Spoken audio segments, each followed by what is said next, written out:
जब कुछ भी नहीं था, न समय, न दिशा, न सृष्टि, तब ब्रह्मांड की निस्तब्धता में एक दिव्य ज्योति प्रकट हुई। वो ज्योति अनंत थी, जिसका न आरंभ था और न अंत। वो स्वयं महादेव थे। सृष्टि के प्रारंभ में देवताओं के बीच एक प्रश्न उठा, सबसे महान कौन है? ब्रह्मा, सृष्टि के रचयिता, या विष्णु, उसके पालन करता? तभी उनके बीच प्रकट हुई एक अनंत अग्निस्तंभ। वो अग्निस्तंभ आकाश को चीरता हुआ ऊपर उठ रहा था और पाताल की गहराइयों में उतर रहा था।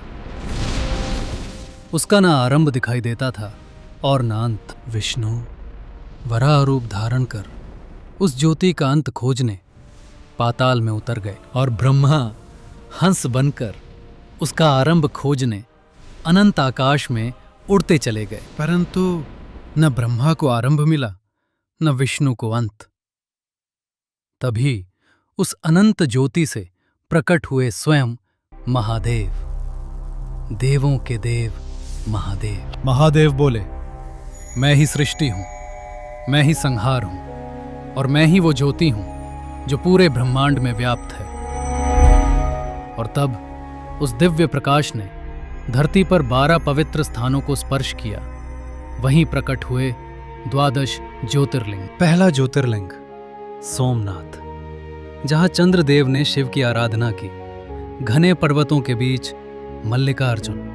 उज्जैन में जहां स्वयं समय भी शिव के चरणों में झुकता है, महाकालेश्वर। नर्मदा के मध्य ओम की ध्वनि से जन्मा ओंकारेश्वर। हिमालय की गोद में केदारनाथ। सह्याद्री के घने जंगलों में जहां प्रकृति स्वयं तपस्या करती है, वहीं प्रकट हुए महादेव, भक्तों की रक्षा के लिए। कहा जाता है यहीं भगवान शिव ने अत्याचारी राक्षस भीम का अंत किया और प्रकट हुआ भीमाशंकर ज्योतिर्लिंग।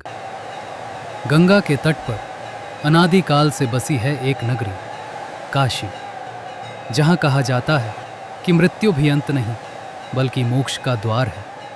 और वहीं विराजते हैं विश्व के स्वामी काशी विश्वनाथ। ब्रह्मगिरी पर्वत की गोद में जहां से जन्म लेती है पवित्र गोदावरी नदी, वहीं स्थित है त्र्यंबकेश्वर, जहां शिव, ब्रह्मा और विष्णु के साथ एक ही ज्योति में विराजते हैं। झारखंड की पवित्र भूमि पर स्थित है वैद्यनाथ धाम, जहां महादेव केवल देव नहीं बल्कि वैद्य बनकर अपने भक्तों के दुख दूर करते हैं। यही है वैद्यनाथ ज्योतिर्लिंग। समुद्र की लहरों के पास द्वारका के निकट विराजते हैं नागों के स्वामी नागेश्वर, जहां शिव सर्पों के अधिपति बनकर धर्म की रक्षा करते हैं। समुद्र के किनारे भारत के अंतिम छोर पर स्थित है रामेश्वरम। यहीं भगवान राम ने लंका पर विजय से पहले शिव की पूजा की और प्रकट हुआ रामनाथ स्वामी ज्योतिर्लिंग। और अंत में महाराष्ट्र की पवित्र भूमि पर प्रकट हुआ कृष्णेश्वर ज्योतिर्लिंग। कहते हैं सच्ची भक्ति से की गई प्रार्थना यहाँ कभी व्यर्थ नहीं जाती, क्योंकि यहाँ स्वयं महादेव भक्तों के बीच विराजते हैं। ये 12 ज्योतिर्लिंग भारत की आत्मा है।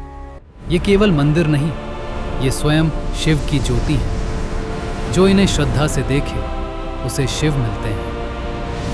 हर हर